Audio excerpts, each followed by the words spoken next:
அவருடைய ரத்த வீணாய் போக கூடாது. அவருடைய சத்தை வசனங்கள் வீணாய் போக கூடாது. கீழ்ப்படியும் போது தேவனை கத்த நம்மளை ஆசீர்வதிக்க அவர் வல்லமுள்ள தேவனாய் இருக்கிறார். ஹல்லேலூயா, ஹல்லேலூயா. அப்படியா நாளுக்கு நாளில் பலவிதமான கட்டுகள் நுகங்கள் எல்லாம் முறிக்கும்படியாக தேவன் நம்மளோடு பேசினார். கொஞ்ச நேரம் முழங்கால் படியிட்டு ஹல்லேலூயா, ஹல்லேலூயா.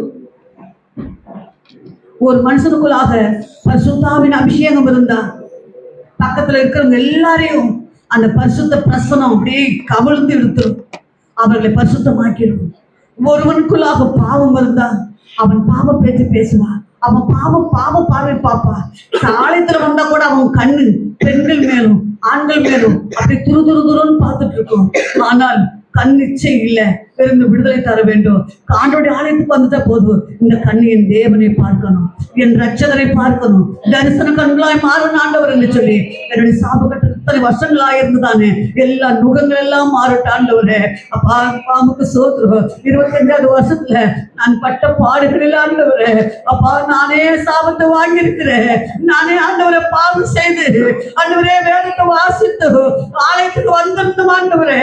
ஆசிரத்துக்கு நான் தப்பா தடை, என் தடைகள் எல்லாம் மாற்றி போடுங்க, என் பாவங்கள் எல்லாம் மன்னிச்சிருங்கன்னு கேட்பாமா, மன்னிச்சிருங்கன்னு கேட்பாமா. ஹல்லேலூயா. பரிசுத்த ஆவியானவரே, சர்வ வல்லமையுள்ள தேவனே கர்த்தாவே, ஒவ்வொரு மேலும் ஆண்டவரே இந்த 25வது வருஷத்துல கடைசி ஆண்டவரே அப்பா வாழ்க்கை நாங்கள் ஆண்டவரே எங்கள் தடைகள் எல்லாம் மாற்றும்படியாக எங்கள் கட்டுகள் அறுக்கும்படியாக தேவன் தயவாய் இறங்குவீராக, தயவாய் இறங்குவீராக, ஆசீர்வாதத்தை தருவீராக ஆண்டவரே. ஆண்டவரே எழுப்புதலை தருவீராக ஆண்டவரே. ஆலயங்கள் காத்து மக்கள் வர முடியாதபடி, இந்த சபை வளர முடியாதபடி நான் தப்பக்காரன் ஆண்டவரே. இந்த சபை மேல் ஆண்டவர் அக்கறை இல்லை, ஆலயம் வளர்ந்து எனக்கு அக்கறை இல்லை ஆண்டவரே.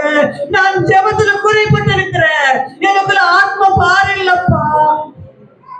என் வாழ்க்கைய எனக்கு எப்படின்னு சொல்லி என்னை மட்டும் நான் பார்த்து சோர்ந்து போறேன் ஆண்டவரே.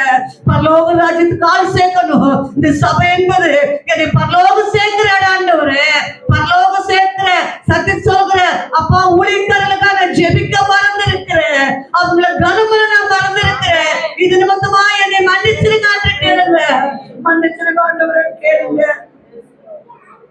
மோசேவே தேவையில்லாத காரியங்களை பேசுற நிமித்தமாய் சொந்த சகோதரி கூட வெண்குஷ்டு வந்துருச்சு. ஆனாலும் அதே மோசே தன் சகோதரிக்காக அழுது ஜெபிக்கும் போதுதான் அவன் சிறையிருப்பம் மாறுச்சு. அதே போல யோபு தன்னுடைய எல்லா ஃப்ரெண்ட்ஸுகளும் தனக்கு விரோதமாய் பேசினாங்க.